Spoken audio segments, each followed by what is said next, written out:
Mr. Möbert, how did the world economy perform last month in August, and what does the DBIX tell us about this?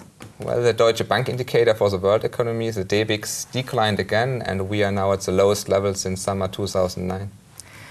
That seems like the global economy is in a downturn. Do you think Europe's debt crisis has been a major factor? Yes, definitely. I mean, that's a major factor. We know from many global investors that they are watching the debt crisis in Europe, and every piece of information is watched at, and it's very important for investors' decision. And to what extent the US and Asia have contributed to this negative trend?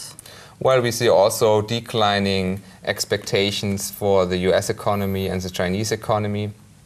They are driven by the European debt crisis and the gloomy outlook in Europe, but they are also driven by homemade problems. In the US, the large deficits but low growth rates. In China, huge bubbles in several cities, housing bubbles in several cities, and declining growth rates also, even though at a higher level. Even this year we talk about 7% of growth or even 8%.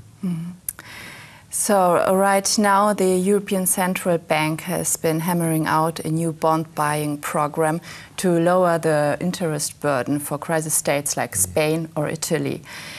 Do you think this could be really a long-term impact, or is it just a storm in a teacup? Well, it might have long-term impacts, but maybe unintended consequences. For the short run, it is helping, and it's lowering the interest rates for the debt Latin countries like Spain and Italy.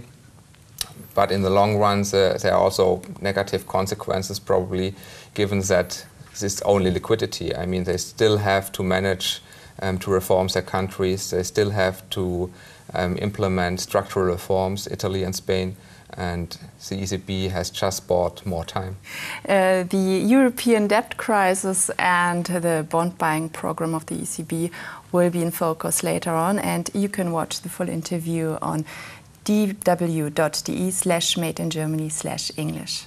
Thank you, Mr. Möbert. Thanks for having me.